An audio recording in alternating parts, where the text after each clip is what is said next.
Hello, ndabasuhuje. Nitwa Christine Uwizera. Ndagira ngo tuganire kandi dusengere u Rwanda. U Rwanda ni igihugu Imana yaremye kubera kugikunda, ariko wabyemera utabyemera u Rwanda ruri mu bibazo bikomeye cyane. Haleluya, reka dusenge. Mana ikomeye, uyu mwanya umpaye gusangira ijambo, ndagushimiye kandi ndagusabye ngo utuyobore, wumve amasengesho yacu, utwungure ibitekerezo, utuyobore. Turabizi ko imigambi ufitiye u Rwanda ni imigambi myiza. Satani afite imigambi yo kurimbura, yo guteranya abanyarwanda, kandi iyo migambi ari kugenda ayikora neza, ariko ni ngombwa ko tumuhagarika. Nuko rero mwami tuyobore, utwungure ubwenge mu izina rya Yesu, amen. Nkuko nabibabwiraga, nitwa Christine Uwizera, ndetse mfite n'izina ry'Irinyamerika Coleman. Hanyuma nkaba ndi kumwe na God's Voice for Rwanda. Imana yarangendere irambwira ngo nshaka ko umbera ijwi ry'Imana mu Rwanda, umbera ijwi ry'ijuru, ukavuga uko tubona u Rwanda, ukavuga ibyo nkubwiye ku Rwanda, kandi ntutinye. Ni gute se watinya umuntu umeze nk'ururabyo? Umuntu hari uyu munsi ariko ejo azapfa. Ntugatinye umuntu n'umwe, ahubwo ujye utinya Imana, kuko yo ihoraho. Amen. Imana rero yarambwiye iti genda ugandiriza abanyarwanda, kuko njyewe Imana mfitanye urubanza n'igihugu cy'u Rwanda. Ubwo rero ngiye kubibaganiriraho, ariko mbere yuko mbibabwira, nshaka gushimira Imana cyane. Nshaka gushimira Imana kubera iki gihugu cyo muri Amerika ndimo. Mu cyumweru kigiye gushira, nari ndi mu nama ndi kumwe n'abakozi ba guverinoma yo muri Amerika, turi kuganira ku bibazo bitandukanye byugarije isi. Muri ibyo biganiro twagize, natangajwe n'ukuntu ubutegetsi hano dufite muri Amerika ari ubutegetsi bukunda abaturage babo. Twari turi kuvuga ku buryo bw'umwihariko ubwisanzure, kwishyira ukizana bw'amadini. Bari kuvuga bati rwose ibyo ni ibintu tugomba kurwanirira. Ubutegetsi bwacu hano muri Amerika buraguha kwishyira ukizana, waba ufite idini, waba uri umukristo. Turashaka ko uvuga ikikuri ku mutima, ukishyira ukizana ntawe uguhagaritse. Hanyuma kandi bati niyo waba udafite idini, ntawe ugiye kugutotera ngo ujya mu idini. Waba ufite idini, ryaba Ikisilamu, ryaba Hindu, yewe niyo waba uri umukozi wa Satani, ibyo ntibitureba. Ufite uburenganzira bwo kuvuga icyo ushaka. Ndashimira Imana kuba ndi mu gihugu aho mfite uburenganzira bwo kuvuga. Ndagira ngo mbaganire abanyarwanda ku burenganzira Imana iremana kiremwa muntu. Imana yaturemye iduha uburenganzira bwo kutavogerwa, bwo kuvuga igitekerezo icyo ari cyo cyose, bwo kuvuga icyo wifuza cyose, ku buryo niba uri mu gihugu aho uvuga ugafungwa, aho abantu bagukontorora nk'aho uri umwana ukeneye babysitter, umwana ukiri muto ukeneye umukozi uza akaguha amata ukubwira ngo gira iki. So ku Imana yaturemye, iyo umaze gukura, iyo ukura, ababyeyi of course bagomba kukurera, ariko hari imyaka ugeraho ukigenga, ukaba ufite uburenganzira, ukaba uzi ibyo ukora. Ibyo rero Imana nibyo ishaka, kuko Imana ntabwo ari robot ngo igukontorore, ikubwira aho ujya. Ntushaka gusohoka mu gihugu, ntushobora kugira icyo uvuga, ntushobora guhitamo icyo ushaka. Ibyo bintu iyo igihugu gihagaze kikatangira kugira abantu nka robote kikabakontorora, icyo gihugu kizagira ibibazo n'Imana. Mu Rwanda ntimubeshye, nta burenganzira mufite. Ntushobora kunyandikira kuri WhatsApp ngo umbwire icyo ushaka cyose. Ntushobora gufata telefone ngo ubwire umuntu uri Burayi, muri Afurika cyangwa muri Amerika uti yewe ubutegetsi bwe nabutumire nabi, niba ubikoze bazaguhika paka bagufunze cyangwa bakwishe. Ibyo ni ibintu biteye isoni cyane. Mu Rwanda ntabwo ubu ngubu buri muntu wese afite uburenganzira bwo gusohoka. Ibyo ni ibintu bikoreka guverinoma igiye kuvaho nabi. Iyo ubonye ibyo bintu mu gihugu utangira usenge cyane, kuko muri icyo gihugu Imana igiye guhakandagiza ibirenge kandi izaza ibirangize byose, kuko ahantu turi muri aya masaha, ibihe turimo ni ibihe Imana ishaka ugushaka kwayo, ni ibihe tugiye kwinjiramo byo kugira revival, ububyutse bukomeye.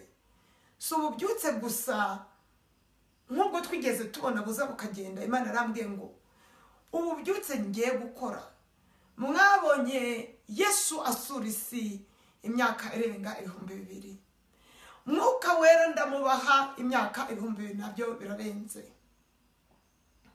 Ngo ubu rero ngo igihe cyanjye cyaje, ngewe Jehova God, Aba Papa, wa wundi twita ngo Aba, igihe cyanjye kiraje, nanjye mugiye kumbona ku isi. Papa yaje. Niyo mpamvu uri kubona impindura ku isi. Niyo mpamvu uri kubona South Korea na North Korea bigiye kuba igihugu kimwe nta sasu rivuze. Ibyo Imana yarabitweretse hashize amezi 2. Ubwo rero nukuvuga ngo birasohoye. N'ibyo ngiye kubabwira mu Rwanda bizasohoka, nta na kimwe kizabura. Imana yaramuhagurukije ngomba kuvuga. Kubera iki yamuhagurukije? Kubera ko abakozi bo mu Rwanda mufite ubwoba. Abakozi bo mu Rwanda muri gufata ruswa, ntabwo muri kuvuga ibiri kuba. N'abafite ukuri ndabizi yuko hari babandi 7,000 batigeze bunamira bari. Abo ngabo ndabashimiye kandi ndabasengeye ngo Imana ibarinde, ngo Imana ibahimigisha, ngo Imana ikomeze ibakoreshe. Ariko abahanuzi benshi baribo, n'abakozi b'Imana baribo, benshi baje kuba fake kubera yuko bari kuragurira aho kugira ngo batange ubuhanuzi buturutse ku Mana, ahubwo bari kuragurira Kagame, baturi gukora neza. Imana irakwishimiye ya, Imana ntabwo imwishimiye kuko izi ibyo akora, izi umutima we, irarebana ya madarubindi yayo amwe. Imana yarambwiye ngo ndeba buri cyose ku isi, ntusha kumbeshya ngo amaso yanjye areba byose. Wakwica ugataba, wakwica ugatwika, wakwica ukajugunya mu maso. Imana yarambwiye ngo ibyo byose ndabizi, you can afford me.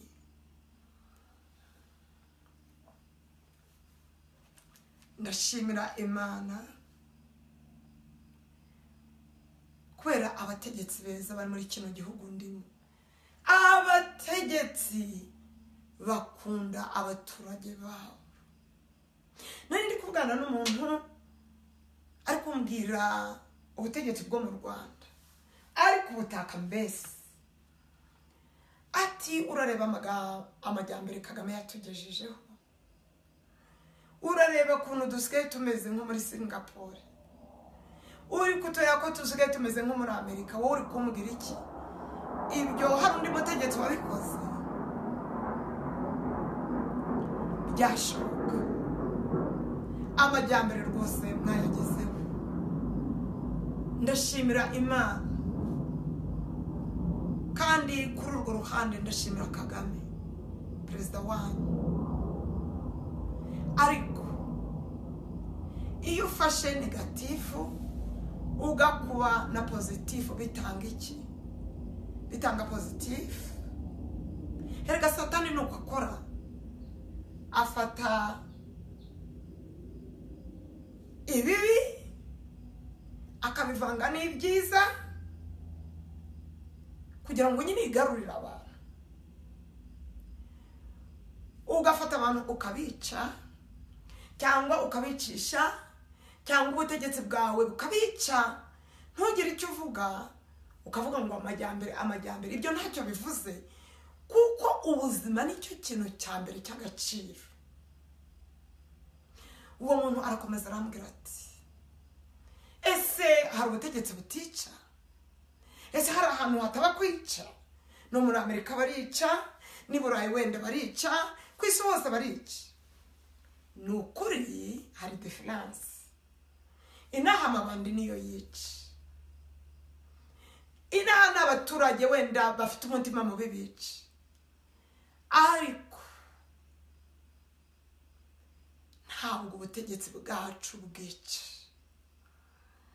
Umuperezida abereyeho kukurinda kugira ngo ntihagire ukuwica.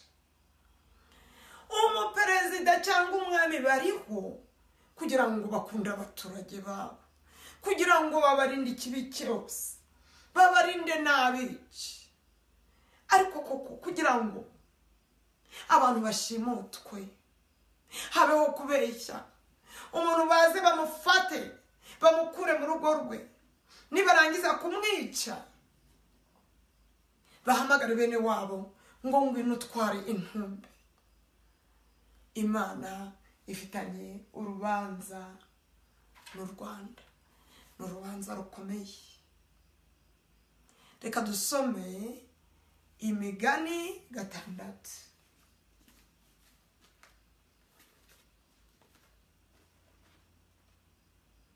Ndababwira ijambo ry'Imana, kuko ijambo ry'Imana ari inkota ityaye. Ijambo ry'Imana ntirikuka, utarisomye niwe wica. Mbega abakozi b'Imana bari mu Rwanda, bapasiteri, bahanuzi, bavuga butumwa, mwagira inama perezida wanyu akajya asoma Bibiliya, kuko ntabwo asoma Bibiliya. Ibikorwa akora biragaragara ko adasoma Bibiliya. Ariko yayisoma, atayisoma, yakwihana byaba bibaye byiza.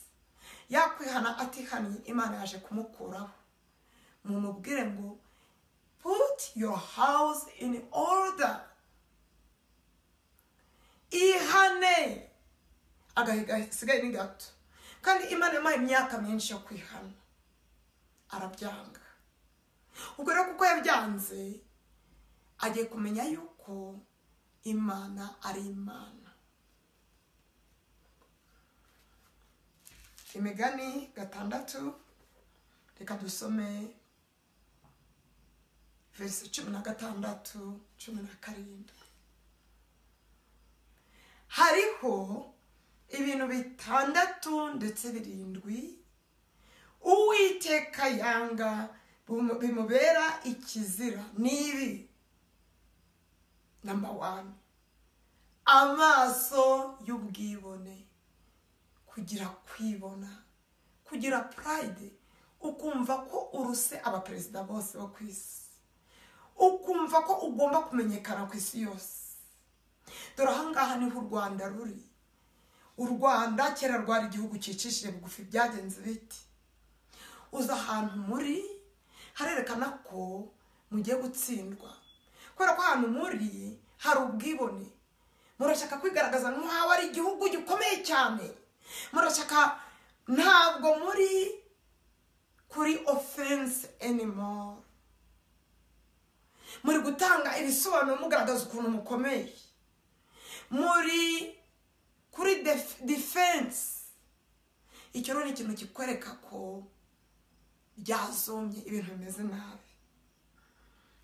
Amaso y'ubwibone, ururimi rubeshya, ibyo byabaye karande.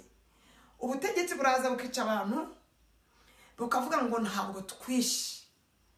Ariko waruzi ko turi muri new world, turi mu isi nshya, hari technology. Ese waruzi ko hari evidence turazifite, dufite amafoto, dufite video kamera, dufite inyandiko, dufite amajwi. Ibyo bintu byose nibishyikirizwa inkiko, mbega Kagame azavuga iki? Reka ibibazo byo mu Rwanda tubivuge, reka tubayobore, tubereke aho u Rwanda ruri kugana. Ejo mutarimbuka mukavuga ngo ntitwari tubizi.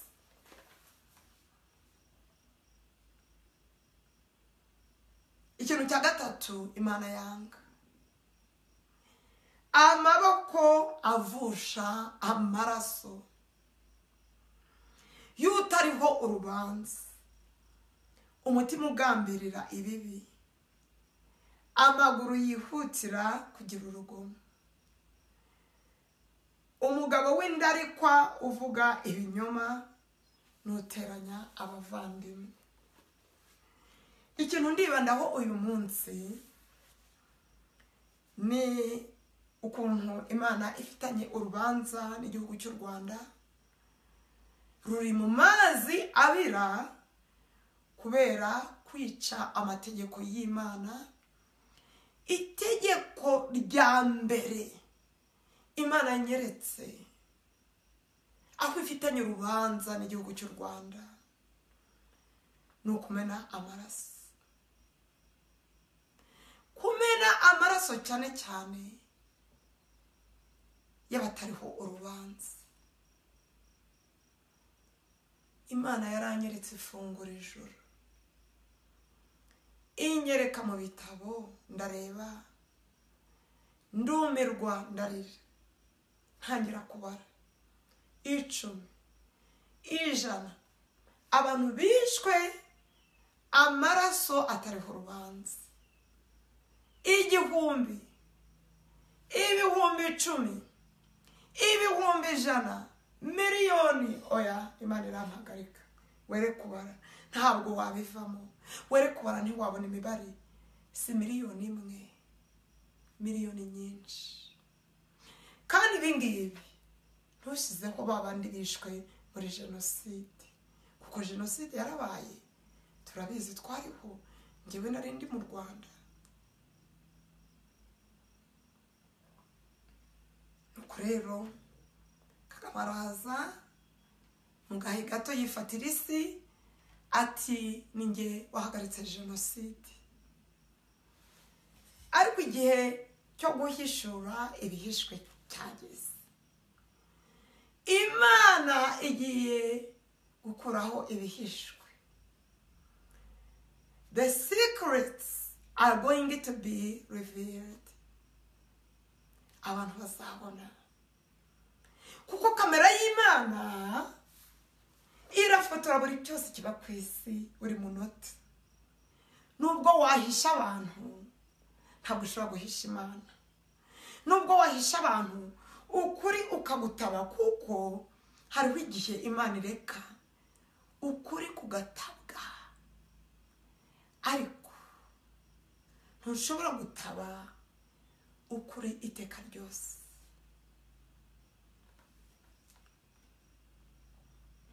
Imana iti urubanza rwa mbere mfitanye n'igihugu cy'u Rwanda n'abategetsi b'u Rwanda, ibiganza byanyu byuzuye amaraso. Murabigenza gute? Urakaraba isabune, ukisiga amavuta, urafite amafaranga, ugakubitaho perfume, ku maso ya muntu biragaragara ko nta maraso akuriho. Ariko mu isi y'umwuka iyo tukubonye turakumenya, kuko amaraso ntushobora kuyakuraho keretse wihannye, kandi nabwo Imana ikavuga ngo ndakubabariye. Yesaya 1:15 haravuga ngo nimutega ibiganza nzabima amaso, ndetse nimunasenga amasengesho menshi sinzayumva, kuko ibiganza byanyu byuzuyemo amaraso. Banyarwanda, reka duhaguruke turwanye ibi bintu. Kumena amaraso ni icyaha gikomeye cyane, kuko umuntu yaremwe n'Imana kandi aremwa mu ishusho ry'Imana. Kwica umuntu ni ukwica Imana. Imana yaraje irambwira ngo ikoresheje ururimi rw'icyongereza kuko ari rwo rurimi mvuga, ngo babwire ngo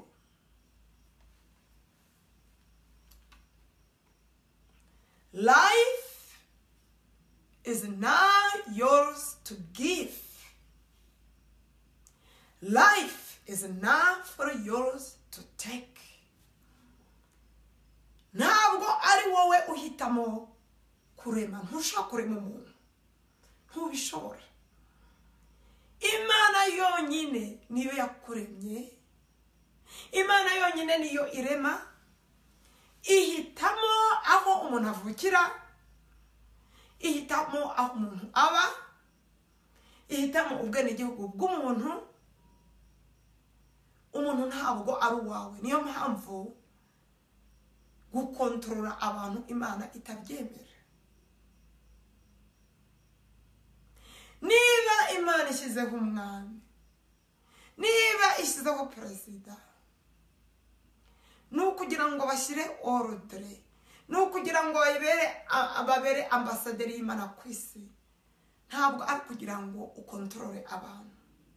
Satani niwe ushaka gukontorora abantu, kuko ni umwicanyi, ni umujura, ni kirimbuzi. Niko mu gitabo cya Yohana 10:10 havuga.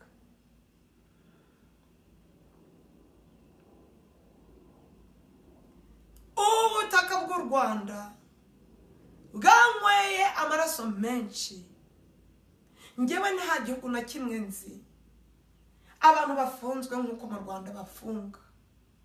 Nta gihugu na kimwe nzi abantu bicwa nk'uko mu Rwanda bicwa. Ikintu kibabaje, ntabwo gusa bishwe muri jenoside. Abantu barishwe muri 1994 na jenoside, bishwe n'interahamwe, bishwe n'abicanyi. Ariko aba bantu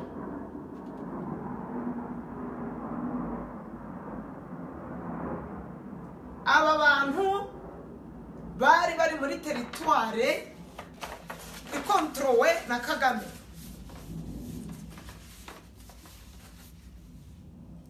Abasenyeri batatu, 3 bishops,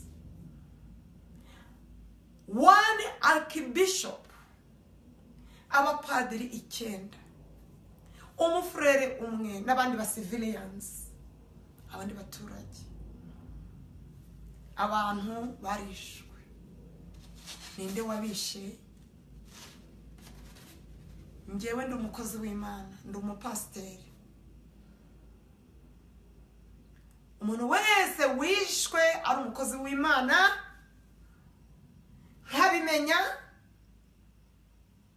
nzahaguruka nsenge kandi narabitangiye, and I will make sure justice comes for them. Uwo ni umuhamagaro Imana yampaye. Nzavugira abapadiri bishwe, nzavugira abasenyeri bishwe, umukozi w'Imana wose wishwe nzamuvugira. No muri rusange nzavugira abanyarwanda bose. Ariko cyane cyane nzamenya ko ubutegetsi bwo muri Amerika buzi ibi, nzamenya ko ubutegetsi bwo muri Israeli ni Burayi no ku isi yose ubutegetsi bumenya ukuri. Munyarwanda, haguruka, rwana intambara, fasha Imana ukuri gutsinde. Niyo utabikora bizamenyekana kuko ukuri kuratsinda.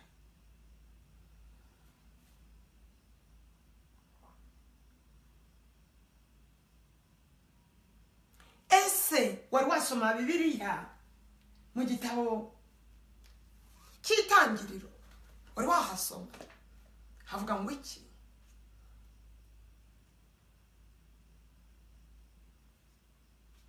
reka turebe kandi yica mwene data Abeli.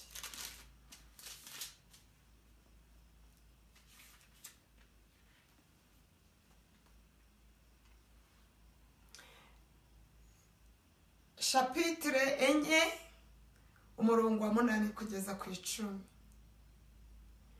Kayini abibwira Abeli murumuna we, kandi bari mu gasozi. Nuko Kayini ahagurukira Abeli murumuna we aramwica.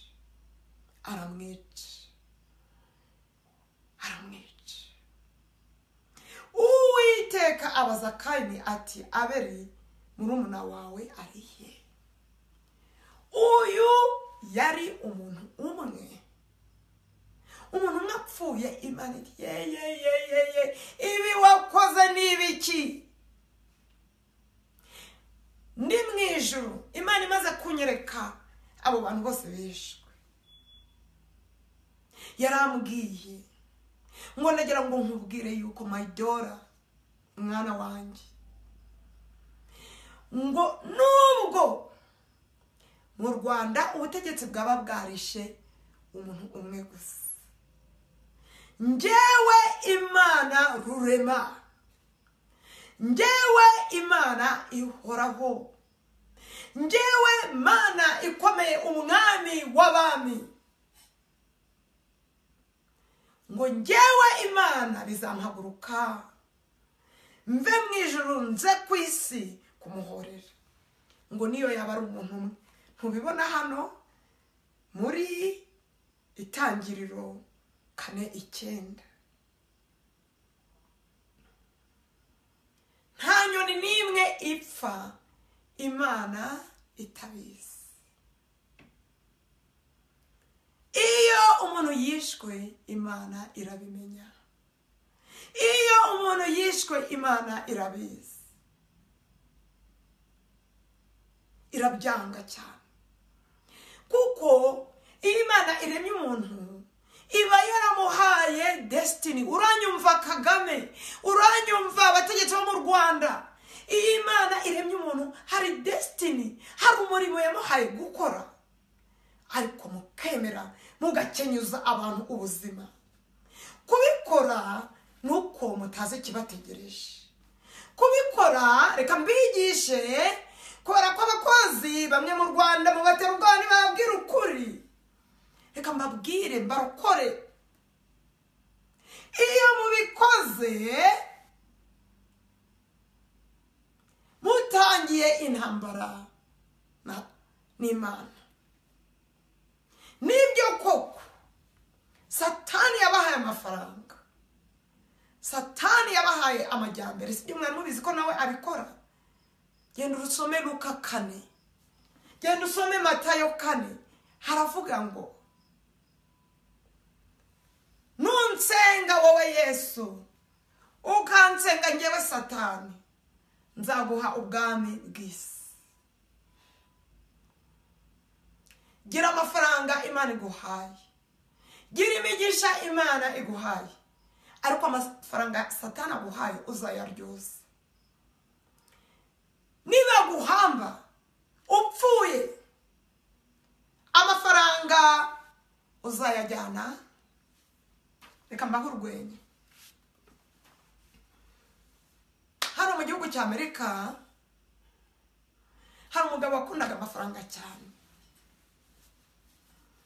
Uwo mugabo yarafite amamiliyoni menshi.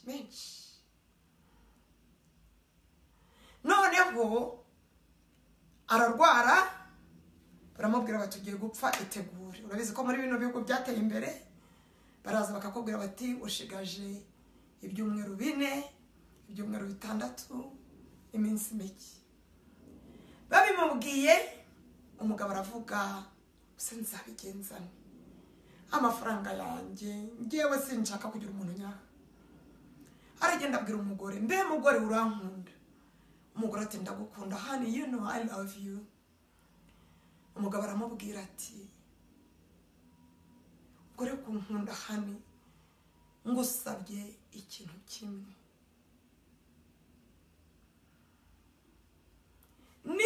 upfa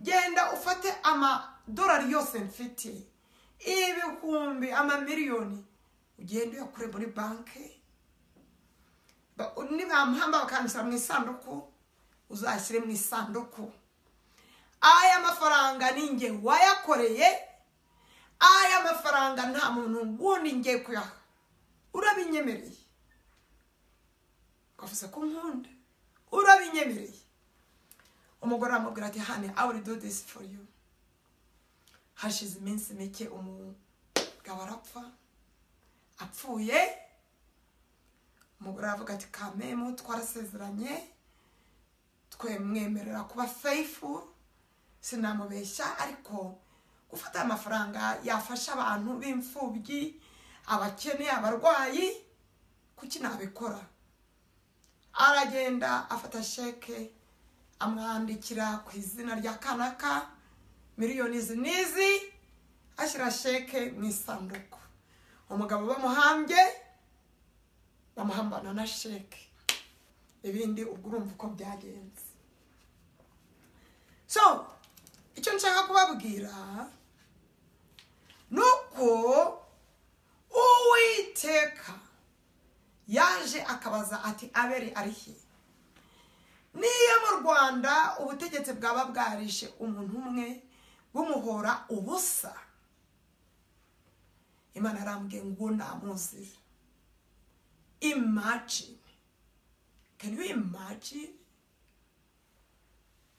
nakubwiye ko hari miliyoni zirenga zishwe can you imagine the wrath of God is coming umujinya w'Uwiteka mwitegure uraje ubutaka bwanyu bwatangiye kwivuruguta ikirere cyatangiye kwivuruguta izo mvura mugira iyo mitigito biziyongera kandi si ku Rwanda gusa bigiye kuba ku isi yose kuko the time has come for God to cleanse the land hari ububyutse bugiye kubaho ubwo bubyutse nibushobora kubaho ubutaka buvumwe hazabaho kwezwa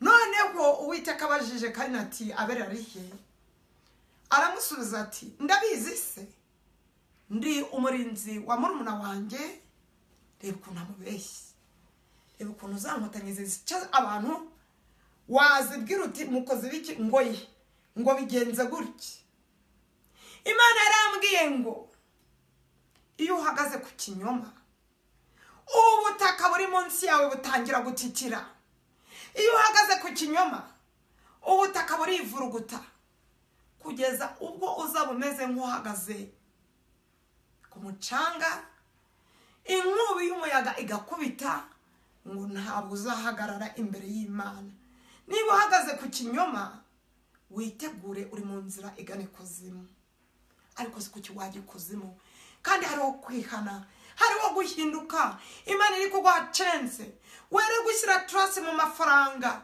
muri iPhone ufite muri computer mu butunzi kuko ibyo ngibyo nagahe gato Imana igiye kubitwara igiye kubikuraho nuko 10 haravuga ngo aramubaza ati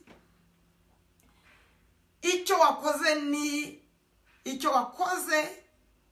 ni igiki ijwi ry'amaraso ya murumuna wawe rirantakirira ku butaka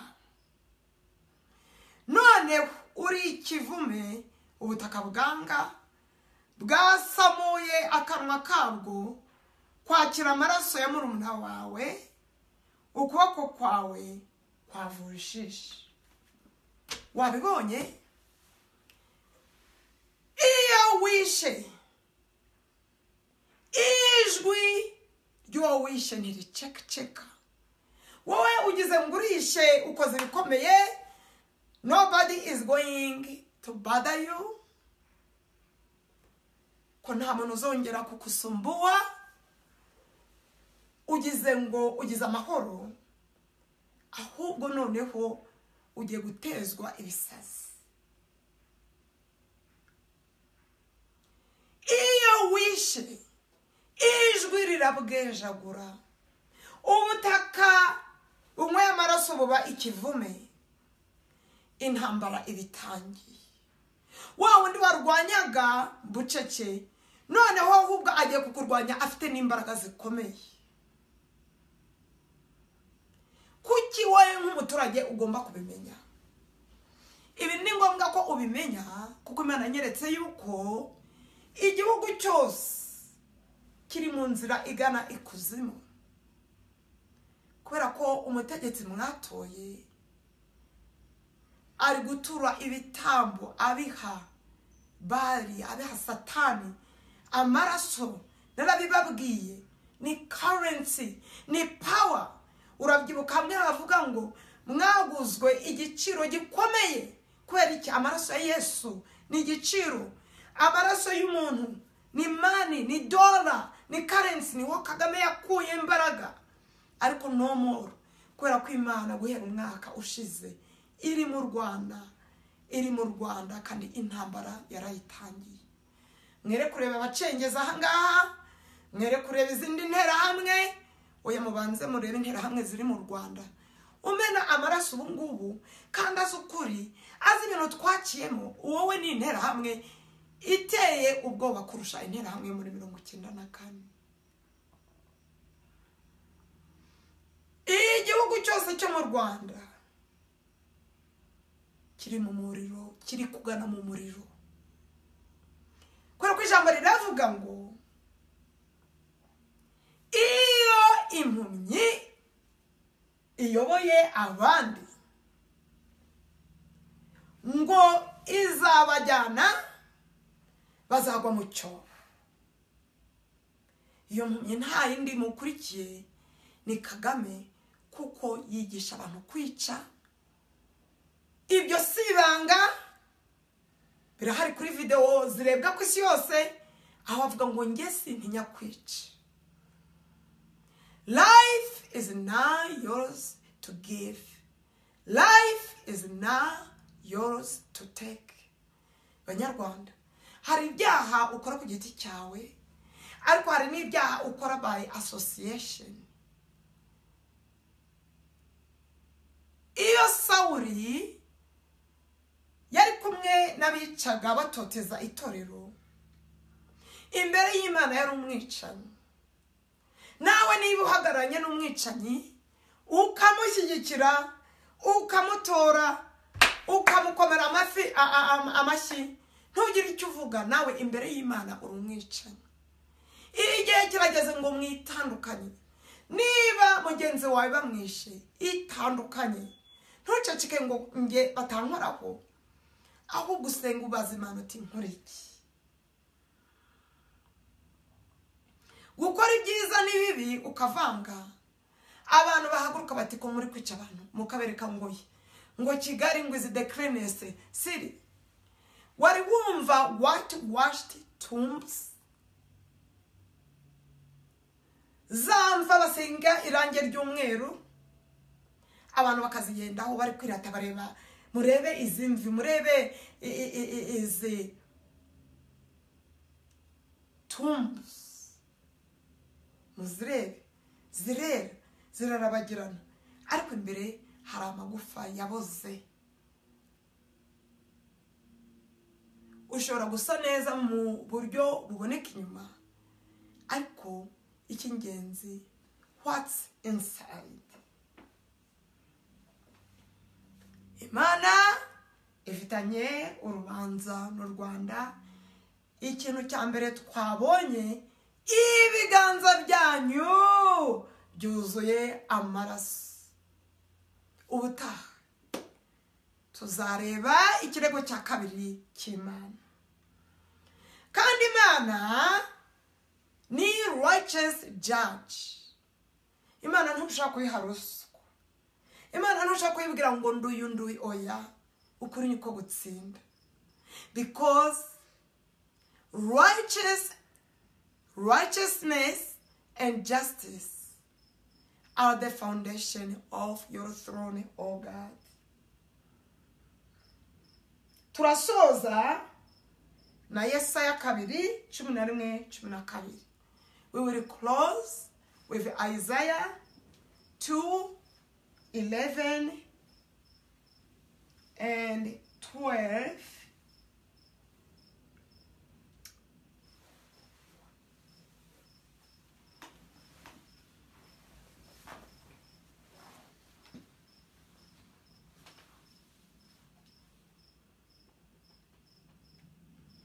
Agasuzuguro k'abantu kazacishwa bugufi, n'ubwibone bw'abantu uzashyirwa hasi.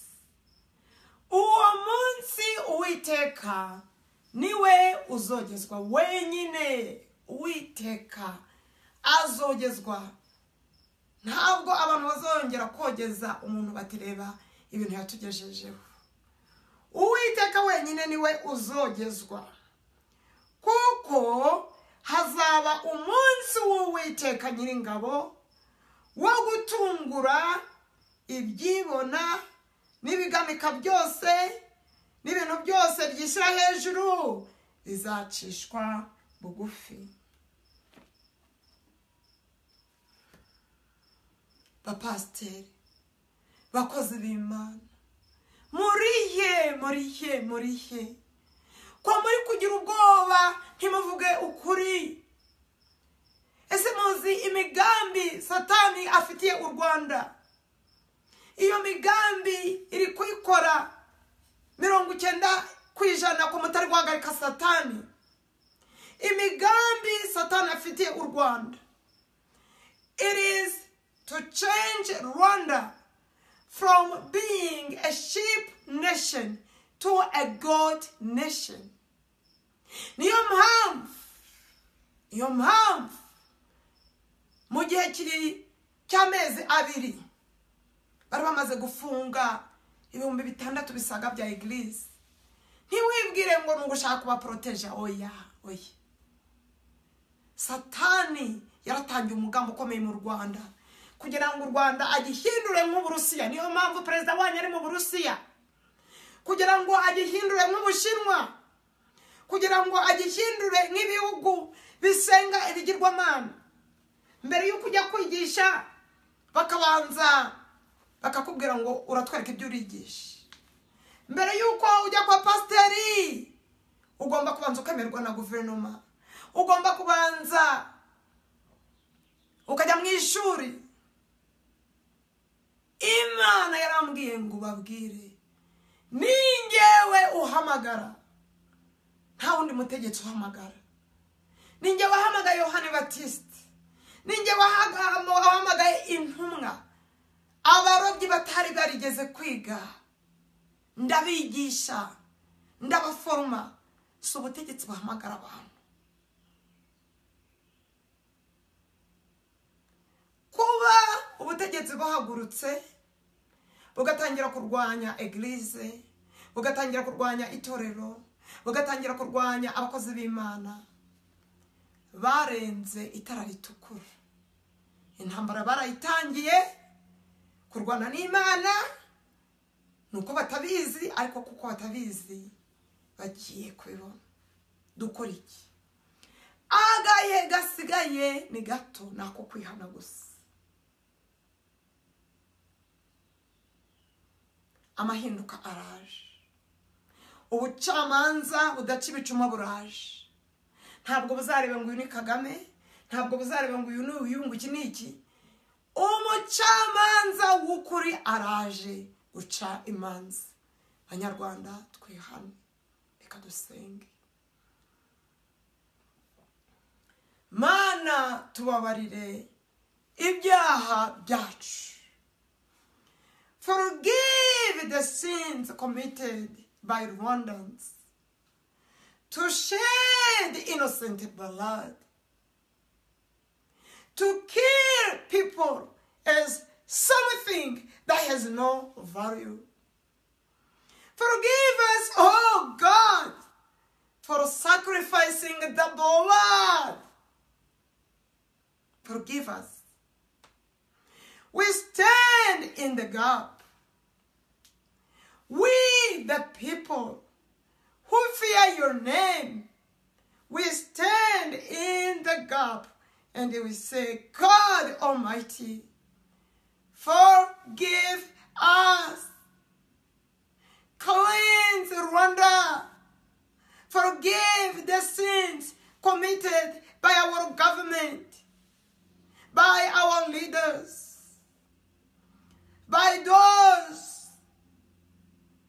who worship evil, by those who fear not your name. Forgive us for shedding the blood, by those who delight in lawlessness. We separate ourselves from wickedness, from evil, from wicked people. And I pray, oh God, that you forgive us and you restore Rwanda to become once more again a land of freedom, a land of justice and liberty for all. To restore Rwanda to be a place where revival is happening non-stop, 24/7, always and forever. I thank you, Jesus, for listening, hearing, and answering my prayer in Jesus' name. Thank you for listening. I meet you again next Friday. Tuzabonana kuwa gatanu w'icyumweru gitaha. Imana itugirire neza cyane. Amen.